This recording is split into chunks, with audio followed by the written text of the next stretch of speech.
Yeah, so KTV, I'm Kat. I'm the singer, songwriter, guitarist. I've got Philip Yarra on bass and backing vocals, and John Hastings on drums.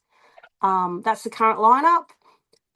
And the band was around late 90s originally in its original form, and only reformed probably late last year, late 2024. And yeah, we're currently gigging, and we started playing shows just recently, and they've been going pretty well. Yeah. Fantastic. Kat, thanks for joining us today. Yeah, no problem. Thanks for having me, Chris. It's great Hi. to have a chat. It is indeed. Now, as you say, KTV returned to the stage late last month for the first time since 2001. So how was Yeah. that first show? How was it getting it out of the way?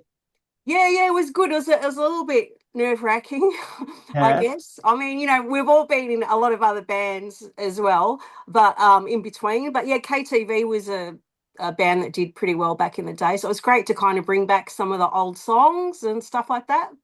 Yeah. And like I know you would have done a lot of practice leading up to it, but on the actual night, like how did you go with the chemistry? Like did it come straight back as soon as you fired up or Yeah, because Philip and I have been well, we started in bands like when we were in our 20s, and we kind of like played, we played all the gigs like only to the mixer and five people in the room, and yeah. all that sort of stuff. But like yeah, the chemistry was fantastic, and we've got like John on drums now, who Philip and John were in a band together before, so they knew each other.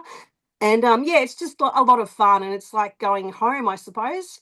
Yeah, nice. Now, the story of KTV goes back past the turn of the century. So let's establish a bit of a timeline here. Like the band formed in Melbourne in the late 90s and Yeah, had a yeah. pretty solid following there. So what were the early years of the band like?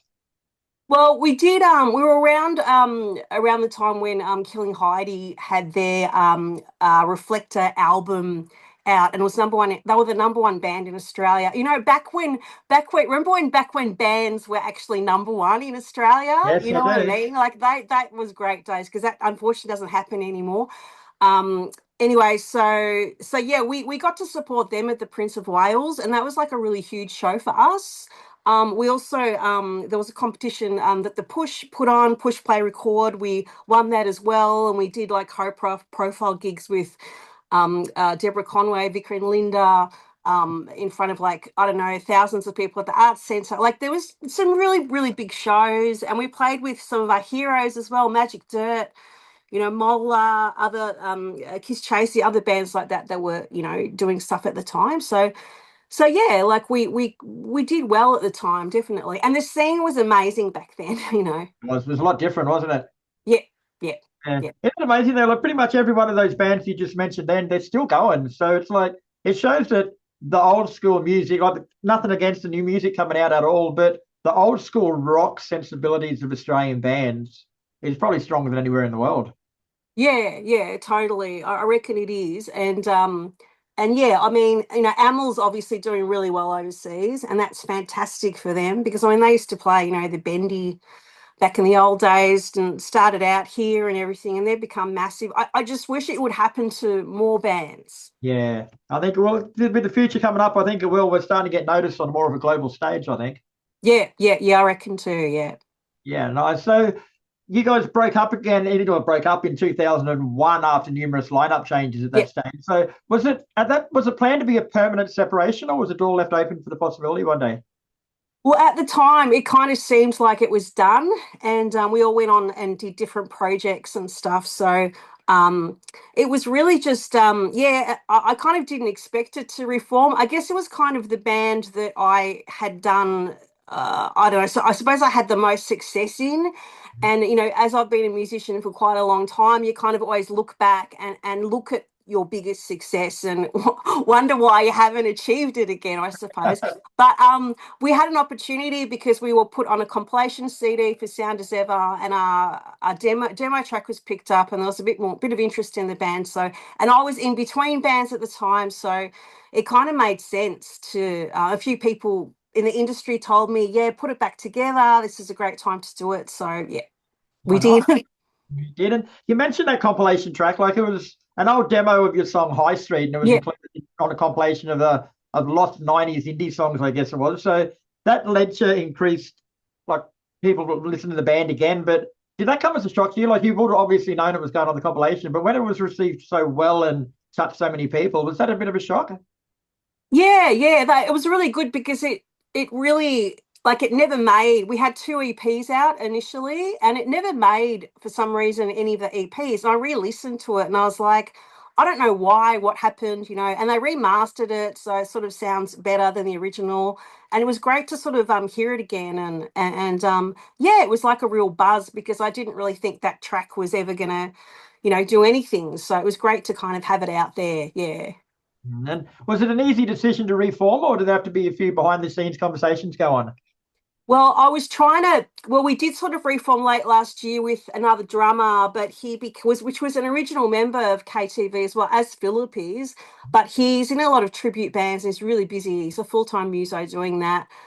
So he couldn't commit. And Philip also is pretty famous. He's in Looney Tunes and Agents of Reverb and Miss Tonic. He just played with Bad Manners on Oh their yeah. tour. He was their touring guitarist, so he's pretty busy too. So the fact he's fitting this band in is pretty amazing.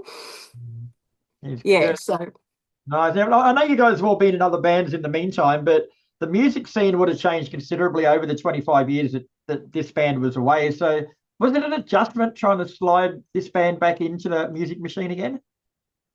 yeah, I think yeah. I mean, like we said, like back in in those days, like the scene was really different, and like I think the one thing I miss is the street press. Like you Mm. had beaten in press, and the actual physical, street press was so it was so Posters on the wall, like posters on telegraph poles.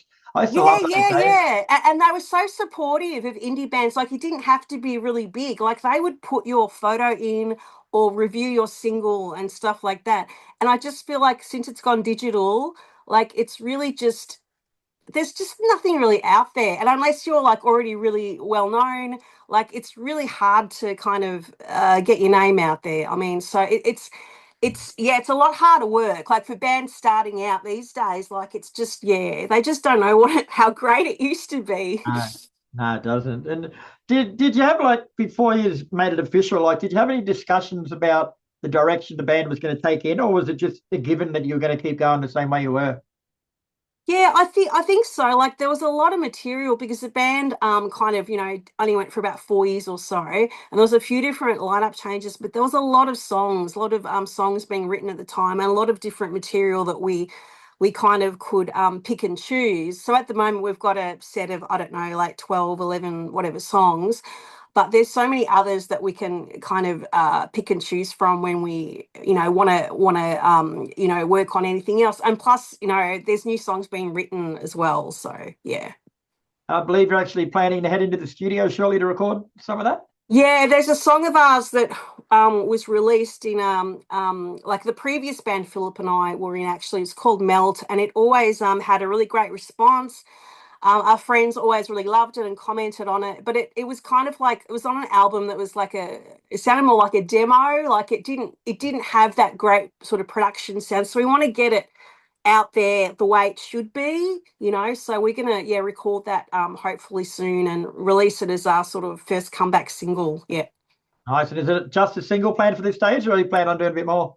Yeah, more would be great, but at this stage, probably just a single, just to kind of get something new back out there. That's like our focus. Yeah. I sort of touched on this a little bit, but moving forward, you plan to rework or revisit the songs you had from back in the day, or do you plan on writing new material and sort of moving forward from this point?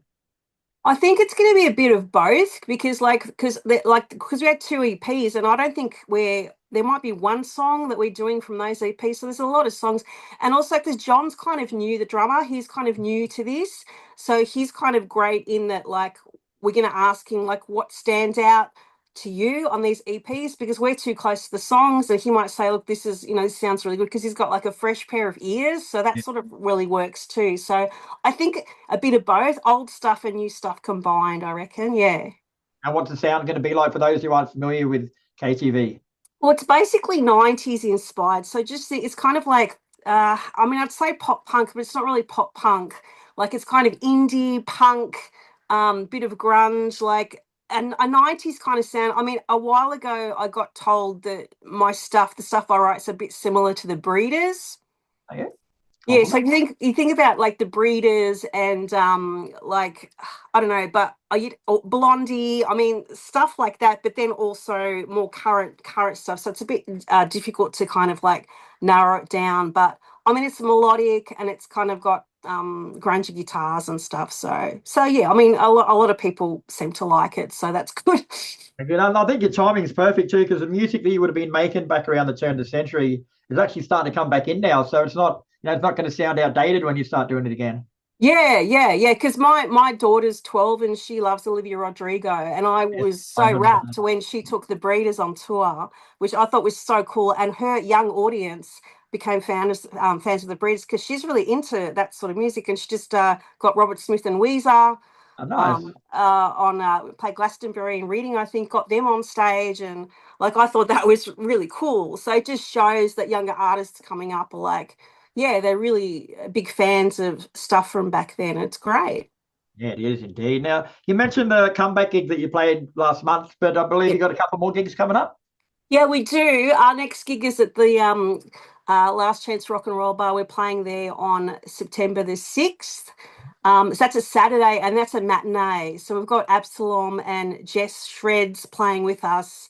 So it goes from 3 to 5 in the Arvo, and we're on at about 5. And October, we're still working some stuff out. Hopefully, we'll record in November. We've got some really high profile, amazing shows that I might just keep a secret for now. I don't know. Right here. Well, where Yeah. can people go to find out about these shows when you are ready to announce them? Yeah, so we've got Instagram and Facebook, and we've just got YouTube now as well. So basically, just KTV is a bit hard to search because of karaoke television, and it's kind of on the internet, it's everywhere. But if you just search KTV underscore band on Insta, and just KTV band, it's eventually going to come up. And our colourful logo is there, which yeah.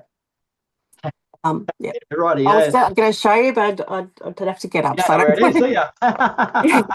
Fantastic. All right, Kat. Well, thanks very much for your time. Welcome Thanks, back to the Chris. scene, and hopefully you make it up to Brisbane. I can come in and have a beer and check you out. Yeah, it'd be great. Great to see you. Thanks heaps, Chris.